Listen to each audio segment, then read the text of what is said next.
High, কি অবস্থা সবার? দেশের কি হাল হকিকত? দেশের না, আমরা আসলে আজকে হচ্ছে ওয়ার্ল্ড ওয়াইড কি হাল হকিকত, কি চলতেছে সেটা একটু দেখার ট্রাই করবো। ডোনাল্ড ট্রাম্প জিতে গেছে, হিউজ রেসপেক্ট ম্যান। আমরা হচ্ছে বেশ কিছু র্যান্ডম স্টাফ একটু রিয়েক্ট করার ট্রাই করবো। তার মধ্যে সোলাইমান সুখন স্যারের বহু আগের একটা পিকচার নতুন করে আবার হয়েছে। এটা হচ্ছে 2017 সালের। Damn, SRK pose at office picnic. ও, স্যারকে 2017 থেকেই অফিস থেকে পিকনিক করে। আরে সেই তো 2017 সালে আমি কোথায় ছিলাম? হ্যাঁ, আমি তখন সেকেন্ড ইয়ারে পড়ি ইউনিভার্সিটিতে। ও তখন তখন আমি যখন সেকেন্ড ইয়ারে পড়ি, আমি সিচুয়েশন একটু ছোট করে বলি। 2017 সালে সোলাইমান সুখন স্যার ওয়াজ লাইক মানে দেবতা টাইপ। আমাদের আশেপাশের ছেলেপেলেরা পারলে স্যারকে সামনে পেলে পারলে বিজে দিয়ে দেবে, এরকম একটা অবস্থা। মানে এত ক্রেজি ছিল ছেলেপেলে স্যারের কথা শোনার জন্য, স্যারকে দেখার জন্য। এখনো হয়তো আছে এরকম। ওকে, স্যার এখন কোথায় আছে? মানে ওই যে লাস্ট কন্ট্রোভার্সি বলতে কি, ওই যে দেশে একটা হিউজ চেঞ্জ, স্যার বেশ কিছু কাজ করছিলেন, ওগুলো সামনে আসছে। এরপর থেকে স্যারকে দেখা যাচ্ছে না। র্যান্ডম একটা মিম সামনে আসলো ফেসবুক গ্রুপে, কোনো জিনিসের দাম জিজ্ঞেস করা বিদ্যমান দ্য সেলার। এখানে বলা যাবে নি, ঝোপের ধারে এসো, ওই যে ইনবক্সে আসুন। ওকে, এই যে মেইন পার্টে চলে আসছে আমরা। আমেরিকানস মাইয়া মাইনসের প্রেসিডেন্ট হাউন লাগে না। আচ্ছা, দ্য থিং ইজ, হ্যাঁ ইটস ট্রু যে হচ্ছে কমলা হ্যারিসের হারার পেছনে একটা বড় রিজন ছিল কমলা হ্যারিস মেয়ে। এটা আমার লাস্ট দুইটা ভিডিও আমি তৈরি করছি, ডোনাল্ড ট্রাম্প এবং হচ্ছে আমেরিকার নির্বাচন নিয়ে দুইটা ভিডিও তৈরি করছি। ওখানে আমি বলছি বারবার ব্যাপারটা। অ্যান্ড এই ব্যাপারটা অনেকেই আগে থেকে হচ্ছে প্রেডিক্ট করছে এই ব্যাপারটা, যে যদি কমলা হ্যারিস হারে তার রিজন অনেকগুলো রিজনের মধ্যে একটা রিজন অফকোর্স হবে কারণ সে নারী। আর এখানে আসলে দুইটা ফ্যাক্ট একসাথে কাজ করছে। একটা ফ্যাক্ট হচ্ছে জো বাইডেনের প্রতি মানুষের যে ক্ষোভ ছিল, যারা আর কি ক্ষোভ ছিল জো বাইডেনের প্রতি, বা হচ্ছে ধরেন ওই যে ডেমোক্রেটদের প্রতি, তার ওই ক্ষোভটার একটা অংশ গিয়ে কমলা হ্যারিসের উপরেও পড়ছে। যদিও জো বাইডেন চেঞ্জ হয়ে গেছে, ফেস চেঞ্জ হয়ে গেছে, বাট দলটা তো সেম রয়ে যেতেছিল, যে ডেমোক্রেট। সো এই জন্যে ডেমোক্রেটদের প্রতি যাদের হেট ছিল, বা যারা ডেমোক্রেটকে পছন্দ করতো না, বা যারা জো বাইডেনকে পছন্দ করতো না, তারা অফকোর্স কমলা হ্যারিসকেও পছন্দ করে নাই। যত যাই হোক, আগের হেটটা রয়ে গেছে। একটা হিট পাইছে এখান থেকে, হেট না, অপছন্দ আর কি, হেট না, সরি। সো এই একটা অপছন্দ পাইছে এদিক থেকে, আরেকটা অপছন্দ পাইছে হচ্ছে যে মানে সে নারী, এই জন্য। সো এই দুইটা একসাথে কাজ করে আর কি আলটিমেটলি আর হয়ে ওঠে নাই। এনিওয়ে, আমরা একটু সামনে যাই আর কি। একের পর এক ভাই, ডোনাল্ড ট্রাম্প প্রেসিডেন্ট হওয়ার পর একের পর এক সবাই হচ্ছে অভিনন্দন জানানো শুরু করছে। এটা হচ্ছে ইমরান খান, পাকিস্তানের সাবেক প্রেসিডেন্ট নাকি সাবেক প্রধানমন্ত্রী। ওকে, এই যে এবার হচ্ছে আমরা রেজাল্ট একটু দেখি। Popular vote, Trump 51%, Kamala 47%। The thing is, এই সেম কাইন্ড অফ সিনারিও এর আগেও একবার ঘটছিল। সেটা হচ্ছে হিলারি ক্লিন্টনের সাথে যখন ঝামেলাটা হয়েছিল। হিলারি ক্লিন্টনও কিন্তু হারছিল, বাট হিলারি ক্লিন্টন হারলেও হিলারি ক্লিন্টন কিন্তু হচ্ছে পপুলার ভোটে বেশি ছিল, বাট ইলেকটোরাল ভোটে গিয়ে হাইরা গেছে হিলারি ক্লিন্টন। বাট এখানে কিন্তু ঘটনা মানে পপুলার ভোটও পাইছে ট্রাম্প, তারপর ইলেকটোরাল কলেজের ভোটও পাইছে ট্রাম্প ম্যাক্সিমাম। সো ডাবল দিক থেকে জিতছে। তার মধ্যে আমি যদি একদম এক্সাক্ট সংখ্যা বলতে চাই, সিনেটের ক্ষেত্রে হচ্ছে 51টা আসন পাইছে ডোনাল্ড ট্রাম্প, আর হচ্ছে ডেমোক্রেটরা পাইছে হচ্ছে 42টা। 51 আর 42, ভাই হিউজ ডিফারেন্স সিনেটে। ও তারপরে হচ্ছে কি বল, ইলন মাস্ক তো হচ্ছে ডোনাল্ড ট্রাম্পকে সাপোর্ট দিছিল। আরেকটা ইনফরমেশন শেয়ার করে ফেলি, সেটা হচ্ছে আচ্ছা, ইলেকটোরাল কলেজের ভোট ট্রাম্প পাইছে 292, তারপরে কমলা পাইছে হচ্ছে 292 আর কই 224 না। আর সবচেয়ে মজার ব্যাপারটা হচ্ছে যে নারী ভোটারদের মাত্র 54% ভোট দিচ্ছে কমলা হ্যারিসকে। নারীদের একটা বড় অংশের ভোটও হচ্ছে তারা পায় নাই, মানে কমলা হ্যারিস পায় নাই। এর চেয়ে স্যাড ব্যাপার আর কি হইতে পারে। নরেন্দ্র মোদিজি স্যার হচ্ছে অনেকগুলো পিকচার দিছে। ডোনাল্ড ট্রাম্পের পেছনে কি, ডোনাল্ড ট্রাম্পের ওয়াইফ, আর অনেকগুলো পিকচার দিয়ে হচ্ছে কংগ্রেচুলেশন জানাইছে। ওকে, আমার সাথে তো কোনো পিকচার নাই, কেমন কংগ্রেচুলেশন কেমন জানাই। ওকে, রেখে গেলাম ভাই, দেখে শুনে রাখিস। কি ছাত্র দলকে দিয়ে দিছে। আচ্ছা, আর কি ছাত্র দল কি সেম কাজ কি আবার রিপিট করবে ছাত্রলীগের মতো, কি মনে হয়? কমলার পুডিং যে, আচ্ছা, আমেরিকানস ট্রুলি বিলিভ দ্যাট নারী নেতৃত্ব হারাম। ভাই রে ভাই, যে কথাটা বারবার আমরা বেশ কয়েকটা ভিডিওতে বলছি, যে এখন পর্যন্ত এই যে 47তম প্রেসিডেন্ট রাইট ডোনাল্ড ট্রাম্প, এখন পর্যন্ত ইউএসএ তে কোনো নারী প্রেসিডেন্ট হয় নাই। মানে এবারও চান্স ছিল, তাও এবার কিন্তু যথেষ্টই হচ্ছে হাড্ডাহাড্ডি লড়াই হয়েছে। তারপরও ওই হাড্ডাহাড্ডি লাস্ট মোমেন্টে তো ডোনাল্ড ট্রাম্প হিউজ ব্যবধান জিতে গেছে। এই যে ডোনাল্ড ট্রাম্প বলতেছে, যা চল আব কিচেন মে যা, কাম ব্যাক লোডিং।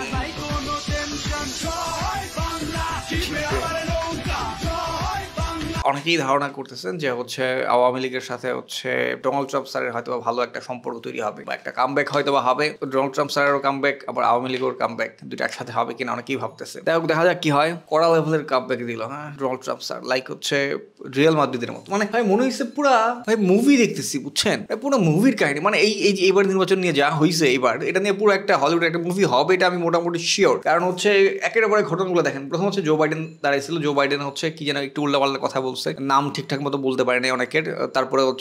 তারপরে কথা উঠছে যে উনি তো মানসিকভাবে স্টেবল না, যে উনি প্রেসিডেন্ট কি আপনি হবেন। আগে পরে ঘটনাগুলো ঘুরছে, আমি হয়তো সিরিয়াল মেনটেন করতে পারতেছি না। তারপর ডোনাল্ড ট্রাম্পের উপর 2বার অ্যাটাক হয়েছে, তার একদম এই যে এই কান দিয়ে গেছে গুলি একবার, তারপর আবার অ্যাটাক হয়েছে তার নিজের এরিয়াতে, মনে হয় একবার অ্যাটাক হয়েছে। তারপর আবার দিক দিয়ে জো বাইডেনকে সরায় কমলা হ্যারিসকে দেখানো হইলো। তারপরে মোটামুটি অনেকেই নড়চড়ে বসছিল, কারণ নারী নেতৃত্ব এক। সেকেন্ডে কমলা হ্যারিস খুবই ফ্লুয়েন্ট, খুব সুন্দরভাবে কথা বলে, খুব neat and clean, good. But যাই হোক, আনফরচুনেটলি আর হয়ে ওঠে নাই। বাট পুরাটাই মনে হয়েছে যে কামব্যাকটা পুরো মুভির story. This is the first time the Simpson were wrong. আচ্ছা, এই যে এই সিম্পসনের একটা এপিসোডের মধ্যে এই যে এরকম ছিল, এবং এরকম ভাবেই কমলা হ্যারিস সেজে আসছিলেন। ঘটনাটা কাকতালীয়ই কি হয়েছিল, নাকি কমলা হ্যারিস জেনে শুনে এইরকম সেজে আসছিল, কে জানে। যাই হোক, এটা হয় নাই, সিম্পসনের কথা সত্যি হয় না।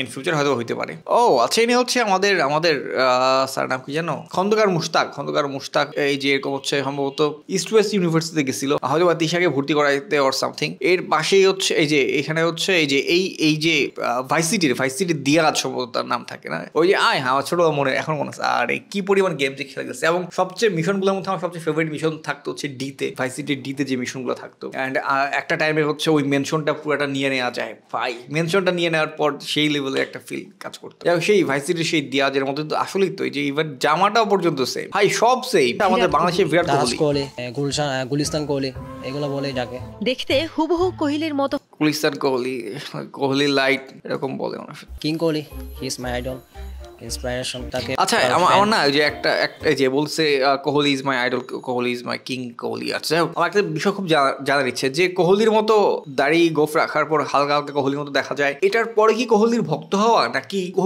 কোহলির ভক্ত হওয়ার পরে এই টাইপের দাড়ি রাখা হয়েছে, কোনটা? কারণ যে কেউ ধরেন কথার কথা, আমি ছোটবেলা থেকে আমি ধরেন কার কথা বলবো, ধরেন ছোটবেলা থেকে আমি শাহরুখ খানের ফ্যান। হ্যাঁ, এখন বড় হওয়ার পর আমি নিশ্চয়ই আমার গেট আপে চেহারায় হয়তো বা অফকোর্স শাহরুখ খানের ব্যাপারটা অটো নিশ্চয়ই চলে আসবে না। সো অনেক সময় দেখা যায় যে লুকে লাইক দেখা যায় যে সালমান খানের মতো দেখতে আরেকজন, বা শাহরুখ খানের মতো দেখতে আরেকজন, বা যে বিরাট কোহলির মতো দেখতে আরেকজন। এরা দেখা যায় যে বলে যে তারা নিজেরা তার ফ্যান, যেমন উনি বিরাট কোহলির মতো দেখতে বিরাট কোহলিরই ফ্যান। মানে ব্যাপারটা কি, আমি কোয়েশ্চেনটা বুঝাইতে পারতেছি না, যে ফ্যান হওয়ার পর তার মতো দেখতে হয়েছে, নাকি তার মতো দেখতে হয়ে গেছে অলরেডি, মানুষজন বলা করতেছে তুমি দেখতে তার মতো, তারপরে তার ফ্যান হয়েছে। ব্যাপারটা কি এইরকম কিনা?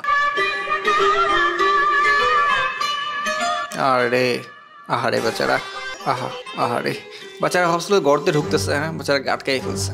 এটা কি মরুভূমি নাকি? কোথায় এটা? এই আচ্ছা, এটার এই মিমটা আসছে ইয়ে থেকে, ওই যে একটা বিশাল একটা সমাবেশ হইলো না ইয়েতে, সোহরাওয়ার্দী উদ্যানে। সো একটা বিশাল জনতা, তৌহিদি জনতা আসছিল শাহবাগে, এবং মানে হিউজ মানুষজন। সো এটা আর কি, এটা নিয়ে যারা প্রিভিয়াসলি যারা শাহবাগে থাকতো, বা শাহবাগী ট্যাগ যাদেরকে দেওয়া হয়েছে, বা যারা শাহবাগী, মানে এদের একটা কনফ্লিক্ট টাইপের হয়েছে, ওইটা নিয়ে অনেক আলোচনা হয়েছে লাস্ট দেখতে। যেহেতু এটা ধর্ম সংক্রান্ত ব্যাপার, আমি আর বেশি কথা না বলি। সো এই ছিল র্যান্ডম স্টাফ, একটু রিয়েক্ট করলাম। স্পেশালি আমার টার্গেট ছিল যে নির্বাচনটা নিয়ে একটু টুকটাক সিচুয়েশনে দেখাবো, কথাবার্তা বলা। স্পেশালি ডোনাল্ড ট্রাম্পকে কনগ্রাচুলেশনস জানানো, যে দেখা যাক ডোনাল্ড ট্রাম্প এখন প্রেসিডেন্ট হওয়ার পর কি পরিবর্তন আসে। বৈশ্বিকভাবে তো অফকোর্স বিশাল একটা চেঞ্জ আসবে, সবাই এখন নড়চড়ে বসছে যে অফকোর্স আর আগের মতো অনেক কিছুই থাকবে না। আমি যতদূর শুনছি, ডোনাল্ড ট্রাম্পের অনেক সময় নীতি বা তার পররাষ্ট্র নীতি অনেক সময় পার্সন বেস হয়ে যায়। উনি এরকম অনেক সময় এরকম হয় যে দেখা যাচ্ছে আমেরিকার সাথে সম্পর্ক খারাপ হইতে পারে, বাট ওনার সাথে ওই দেশের পার্সোনাল সম্পর্ক ভালো। যেমন যতদূর যা শুনছি, পুতিনের সাথে ওনার সম্পর্ক ভালো, উনি পুতিনকে পছন্দ করেন। মানে হইতে পারে রাশিয়ার সাথে আমেরিকার কনফ্লিক্ট বা ঝামেলা, বাট পুতিনকে উনি পছন্দ করেন। তো এরকম পার্সোনাল নীতিটাকে উনি খুব প্রায়োরিটি দেয়, এবং উনি একরোখা টাইপের, গোয়ার টাইপের, অনেকটা কনজারভেটিভ টাইপের আর কি। সো দেখা যাক কি হয় সামনে। আমি আরো নির্বাচনের পর ওভারঅল বৈশ্বিক রাজনীতি নিয়ে টুকটাক কথা বলার ট্রাই করবো, আলাদা একটা ডেডিকেটেড ভিডিও করার ট্রাই করবো। যাই হোক, ভালো থাকবেন।